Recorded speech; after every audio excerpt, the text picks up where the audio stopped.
Unleash the power of knowledge and connect with the heartbeat of the African diaspora. Download our African Diaspora News Channel app now on Google Play and Apple App Store. Stay informed with authentic and diverse perspectives, breaking news, and cultural insights. Immerse yourself in a community that celebrates unity, resilience, and progress. Experience the vibrancy of the diaspora at your fingertips. Don't miss out. Empower your perspective today. Search African Diaspora News Channel and join the conversation. The president of Senegal promised the people of Senegal that when they elect him, it will be game over for these international companies and multinationals that come to their country and get their natural resources at nearly half or quarter the price. So the people end up losing out on their resources while these companies benefit because they're able to cheat the system. He said, once I become president, we're going to review all those contracts because it's high time that our resources work for our people. Hello there, how are you doing? Welcome to another episode of our conversations. My name is Ondiro Oganga. I'm a business journalist by profession and a digital content creator. And I love coming on here and having conversations with you guys about Black people, Africans, our empowerment, and how we can rise up and take our rightful place at the global stage. Connect with me on social media at Ondiro Oganga. Or you can come over to my channel, New Dawn Africa channel, where I profile Africa through people, politics, and places that I visit. That aside, today I want to talk about Senegal, their new leader, and what it means for some of the contracts that these multinationals had negotiated for. Now, I had previously mentioned in another video that Senegal is not a poor country. It's one of the West African economies who's developing really well. In the last 10 years, their economic growth has averaged at least 5% annually. They've done really well in expanding their infrastructure, particularly road infrastructure, and ensuring there's connectivity around the country. Of course, there are things that continue to challenge this country. For example, infrastructure, healthcare, schools, unemployment is nearly at 20%. The cost of living, people want the cost of basic goods like bread, vegetables, and meat to come down. And the leadership that they put in office has promised to do exactly that. And how do they want to do that? They say Senegal is a rich country. Senegal recently discovered oil and gas.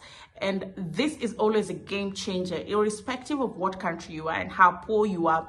Discovering that you have natural resources that are in high demand, particularly in the global market, can turn around your economy. For example, oil has turned around the fortune of many countries. Gas has turned around the fortune of many countries. And just to put this into perspective, there are currently both the oil and gas projects, they're called the Grand Ahmeyim and also the Sangomar project. They total about $9 billion. So this is not small money. And production has been delayed for quite a while, but they're hoping that this year they can start their production, at least 100,000 barrels of oil a day. And I think 2 million tons of gas annually. So that's not a small amount. That's a great amount to start with. These projects are not being done by Senegalese funds. Of course, they're being done by companies like BP. They're being done by mostly foreign companies. And these companies were beginning to be a little bit anxious because when Bassirou Faye was campaigning, he said that they're going to review those contracts, particularly contracts that pertain to their natural resources, because if we have oil, it should benefit us. It should actually benefit us.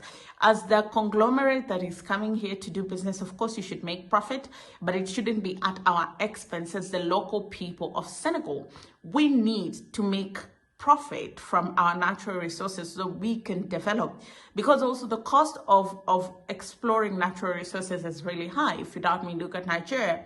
They're constantly in court with Shell because of what exploring these natural resources such as oil and gas has done to the environment. So if you do the cost and benefit analysis, these leaders are trying to ensure that they get the best out of these deals. And this was sending jitters down everybody's spine. The previous president came out to say, you know what, it's not great to renegotiate these contracts because it's going to scare investors away. But this current administration is very committed to that goal. Of course, when they came into power, they realized that renegotiating contracts is very hard, but they're committed to relooking at these contracts, not necessarily renegotiating, but relooking at them and saying, what are the areas where we can make a little bit more for the sake of our people? The administration style of this government is to ensure that all natural resources benefit the country. This is a country that will need a lot of money. It's highly indebted. Yeah. I think they hold the second highest amount of external debt in Africa, and their debt to GDP has crossed the 60% threshold. So this is a country that is at a tricky place, and the IMF is expecting that they will remove some subsidies, for example, fuel subsidies that cushion a lot of people to be able to meet their obligations so they can get some money from the IMF. And these are the things that these leaders are looking at and saying, this should only be short-term solutions. In the long term, if we have resources, they belong to the people of Senegal and they must benefit the people of Senegal. Why am I doing this video? Because we've had a lot of African leaders talking about how African resources are not helping African people, but mostly they leave it at that. Because talk is easy and talk is cheap.